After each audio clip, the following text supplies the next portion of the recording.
A woman will literally rewrite the entire story of your relationship inside her head. She'll rehearse the breakup speech, mourn you, and mentally move on. All because you failed to do something she desperately wanted but refused to ask for. And the worst part? You'll have absolutely no clue it even happened until right now, because I'm about to tell you everything. Let me start with a confession. I almost didn't make this video, and not because the topic is uncomfortable. Trust me, I have zero shame. But because what I'm about to share breaks an unwritten code that women have been silently protecting for generations. Researchers at the University of Texas conducted a multi-year study on communication gaps in romantic relationships, and they found something that should genuinely alarm every man watching this. 72% of women admitted to wanting specific behaviors from their partner that they had never once verbally requested. Not because they forgot, not because it wasn't important, but because they believed that having to ask would strip the behavior of its meaning entirely. She would rather go without the thing she wants than have to explain it to you. That's not stubbornness. That's not a flaw. That's wiring. And if you don't understand that wiring, you will keep losing women who were completely in love with you, and you'll never understand why they left. Now, I titled this video Dirty for a reason, but probably not the reason you're thinking. Some of these are physically intimate, sure, but most of them are dirty in a different way. They're the thoughts she buries because society told her wanting them makes her too much, too needy, too traditional, too intense. So, she shoves them into a mental vault, locks it, swallows the key, and prays that somehow you just figure it out. Well, today is the day you figure it out. And I'll warn you, number 3 on this list is the one that breaks most relationships silently, invisibly, without a single argument. It just erodes things until one day she's gone and you're holding your phone, wondering when everything changed. So, pay attention when we get there. Here we go. Number 7. Interrupt her overthinking with physical certainty. Every woman has a version of this moment. She's spiraling. Maybe it's about work. Maybe it's about something her mother said. Maybe it's about a comment her friend made 3 days ago that she's been mentally dissecting with forensic precision. Her brain is running 17 tabs, and none of them are loading properly. What most men do in this situation is try to fix it. They start troubleshooting. Well, have you tried talking to your boss? Maybe just don't respond to her text. And from a logical standpoint, that makes perfect sense. Problem identified, solution offered, case closed. But here's what she actually wants, and what she will chew her own off before requesting. She wants you to walk over without saying a single word, take her face in both hands and kiss her forehead, or pull her against your chest and just hold there. No advice, no commentary, just your physical presence communicating something that words consistently fail to deliver. I'm here. I'm solid. You can fall apart for a second because I'm not going anywhere. Neuroscientist Dr. Tiffany Field, who founded the Touch Research Institute at the University of Miami, has published over 100 studies proving that physical touch reduces cortisol levels by up to 31% within minutes. But here's what the data doesn't capture: the snort's emotional weight of unsolicited touch from someone you trust. That's not just stress relief, that's safety made physical. Snorts. She won't ask for this because asking for comfort feels like admitting weakness. Most women have been conditioned to handle everything themselves. Requesting to be held feels like filing a formal complaint against her own independence. So she spirals alone and quietly resents that you didn't notice. You don't need to read her mind. You need to read her shoulders. If they're tense, if she's gone quiet, if she's scrolling her phone but clearly not absorbing anything, that's your signal. Don't ask what's wrong. Just close the distance and be the inter-option her nervous system is begging for. Number 6. Say her name during intimate moments, and not just those moments. There is something neurologically electric about hearing your own name spoken by someone you're attracted to. A study from the journal Brain Research found that hearing your own name activates specific regions of the left hemisphere associated with self-representation and identity processing. Your name is the one word in any language that your brain treats as fundamentally yours.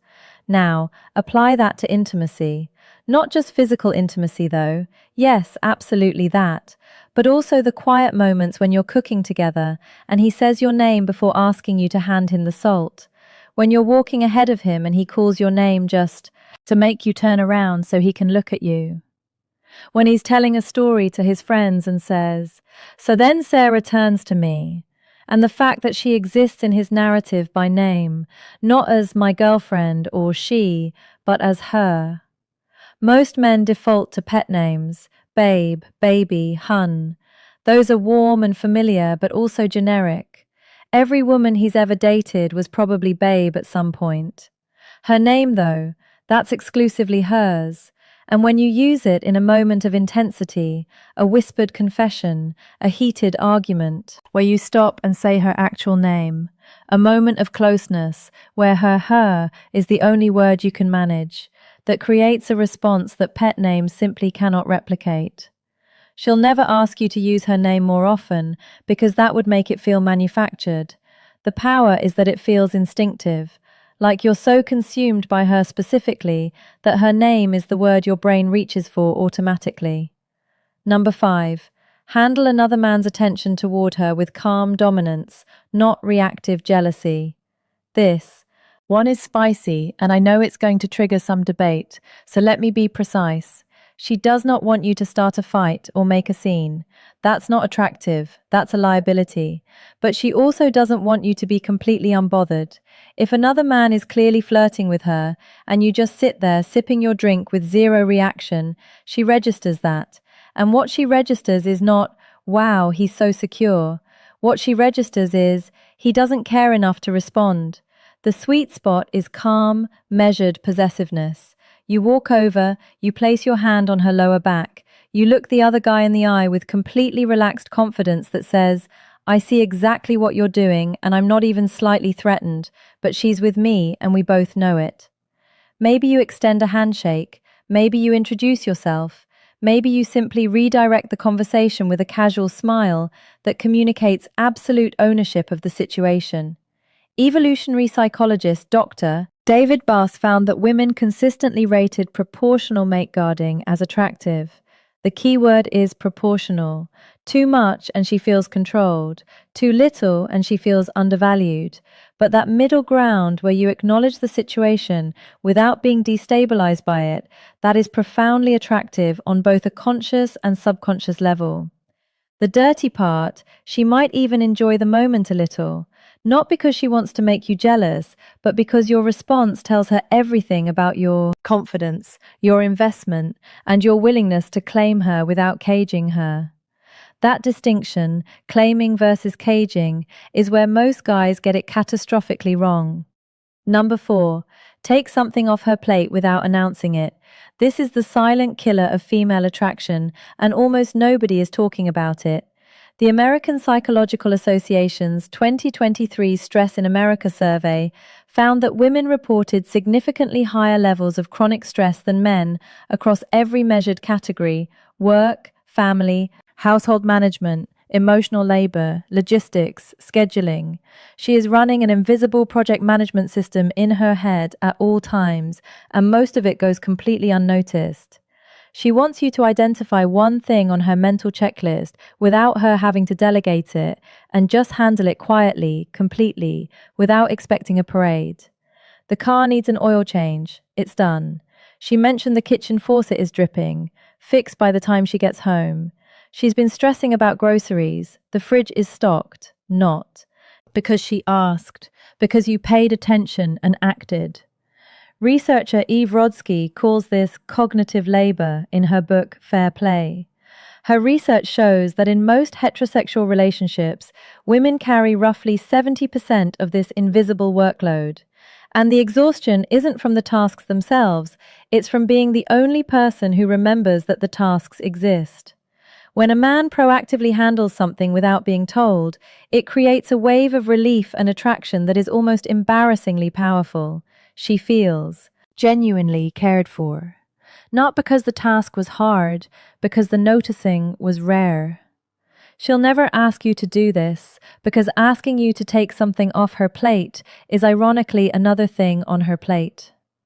The moment she has to identify the task, explain it, and follow up on whether you did it, she's done more work than if she'd handled it herself. The magic is in the initiative. The magic is in her coming home and realizing something is already done, and she didn't have to think about it for even 1 second. Men who master Clear's throat, this become addictive because in a world where she has to manage everything, the man who manages something for her becomes the only place she can actually rest. Number 3, this is the relationship killer I warned you about. She wants you to pursue her after you already have her. That's it. That's the whole thing. And it is staggering how many men completely abandon this the moment the relationship becomes official. During the dating phase, you were incredible. You texted first, you planned dates, you complimented her without being prompted. Every interaction felt like you were actively choosing her, like being with her was a privilege you didn't take for granted. Then you got comfortable, and comfort is wonderful, but somewhere between comfort and complacency, you stopped doing the things that made her fall for you. Not because you stopped caring, because you assumed the work was done. Dr. John Gottman, whose research has predicted divorce with over 90% accuracy, identifies this as the erosion of turning toward. His data shows that couples who eventually separated had a turning toward rate of only 33%, while couples who stayed together maintained a rate above 80%. She doesn't need grand romantic gestures every week. She needs evidence, consistent, undeniable evidence that you would choose her again today. That if you met her for the first time this afternoon, you'd still pursue her. That she hasn't become furniture in your life. She will never vocalize this, because saying, "I need you to pursue me again," feels desperate. So instead, she goes quiet. She pulls back. She starts investing less because you invested less first. And by the time the conversation happens, if it ever does, the distance has already hardened into something much more difficult to reverse. A random Tuesday text that says, "I was just thinking about you and had to tell you," takes 4 seconds to send and can sustain weeks of emotional connection. A planned date night, not because she asked, but because you refuse to stop being the man who plans things, communicates more than 1,000 "I love yous" on autopilot. The men who keep pursuing their partners long after the chase is over are the men whose partners never stop being in love with them. The men who stop, they become roommates slowly, painlessly, and then all at once. Number 2, be verbally explicit about your desire for her, specifically her. Most men think women want to hear that they're beautiful, and they do, but your beautiful is the baseline. It's the equivalent of tipping 15% snorts expected, and it doesn't leave an impression. What she actually wants, what makes her replay your words at 2 a.m. in the morning, is snorts specificity. Not you're beautiful, but the way you tilt your head when you're thinking about something serious makes it physically difficult for me to concentrate. Not, "I'm attracted to you, but I watched you walk across the room at that party, and I forgot I was mid-conversation with someone." Not, "You look good, but that thing you did with your hair today, I've been distracted since this morning, and it's becoming a problem." The dirty element here is intensity. She wants to feel like your attraction to her is slightly unmanageable. Not in a threatening way, in a way that communicates, "You have disrupted my ability to function normally, and I am not even a little bit sorry about it." That raw, almost confessional quality, where you're not delivering a compliment, but admitting to a condition, that's what makes women feel genuinely desired. She'll never ask for this because you can't request obsession. It has to come from authentic overwhelm, and the beautiful thing is, if you actually feel it, all you have to do is stop censoring yourself. The thoughts are already there, you're just not saying them out loud. Start saying them out loud. Number 1, physically move her. I saved this for last because it's the one that makes women lose their composure fastest, and it's the one men are most hesitant to do.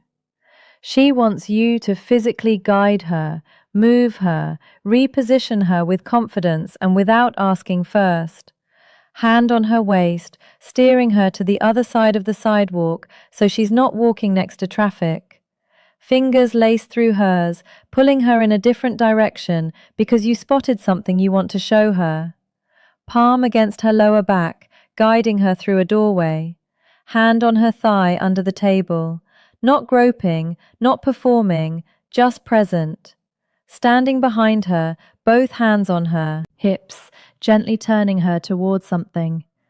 A study published in Evolutionary Behavioral Sciences found that women rated physical assertiveness, defined as confident, not aggressive physical guidance, as one of the top 5 indicators of a desirable partner. This behavior activated associations with protection, decisiveness, and physical confidence simultaneously. The psychology behind this is primal. Physical movement communicates that you're present in your body, comfortable in your strength, and confident enough to occupy space and to include her in that space. The reason this is number 1 is because it operates entirely outside of language. You can't fake this with words. You can't text it.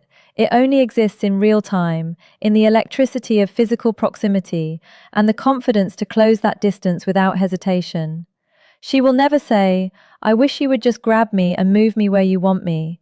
But every time your hand finds her waist and redirects her, every time you pull her closer without explanation, you become the man she compares every fictional character and every passing fantasy to. And none of them win because they're not real. And you're standing right there with your hand on her back, proving that reality is better. So now you have them. 7 things women have been silently wishing for and stubbornly refusing to verbalize since the beginning of recorded romantic history. The fact that you watched this entire video tells me you're not the kind of man who assumes he already knows everything. You're the kind who actually wants to understand. That quality alone puts you ahead of 90% of the men she's ever encountered. But knowledge without action is just trivia. I didn't make this video so you could store these as interesting facts. I made it so you could use them tonight, tomorrow, in the next quiet moment where you choose between playing it safe and doing something that actually makes her feel something. Choose the second option every time. Now, here's something that ties everything together in a way that might genuinely change your next interaction with her. While you've been sitting here learning what she secretly wants, there's an entirely separate reality playing out on her end that you're probably blind to. She's been watching YouTube. She's been evaluating, calculating, and in many cases, she's already made her decision about you. The verdict is in, and she's not sharing it. The video appearing on your screen right now is called 4 Clear Signs She's Already Chosen You, but Isn't Telling You. And if you don't watch it next, everything you just learned becomes only half the equation. Knowing what she wants is powerful, but recognizing when she's already decided you're the one, that's the difference between a man who's trying and a man who's already willing without realizing it. It's right there. Go watch it now. I'll see you on the other.